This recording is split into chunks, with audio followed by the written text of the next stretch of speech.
দর্শকরা, ফালতু টিভিতে আপনাদের স্বাগতম। সম্প্রতি জানা গিয়েছে যে বাবলু এবং সাবলু নামক দুজন ব্যক্তি হঠাৎ চলে গিয়েছে চাঁদে। কিন্তু চিন্তার বিষয় হচ্ছে যে কিভাবে তারা চাঁদে পৌঁছালো, কেউ কি জানে সেটা? তারা কিভাবে সেখানে পৌঁছালো সেটা জানাই আমাদের লক্ষ্য হয়ে দাঁড়িয়েছে এখন।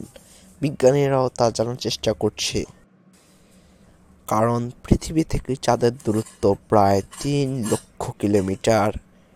নাহি সেখানে আসে কোনো বাতাস। বিনা বাতাসে তারা কিভাবে জীবিত আছে এটা জেনে বিজ্ঞানীরাও হচ্ছে অবাক। তাদের কাছ থেকে খবর নিয়ে জানা গেছে যে তারা কেন চাঁদ থেকে এখনো পৃথিবীতে আসতে পারেনি।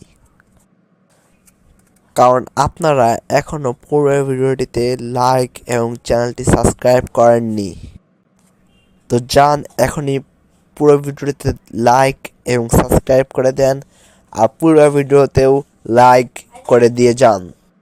নিচে আপনারা লাইক বাটনটি দেখতে পাবেন, আর যদি মন চায় আপনারা চাইলে আপনাদের কমেন্টও করে দিতে পারেন।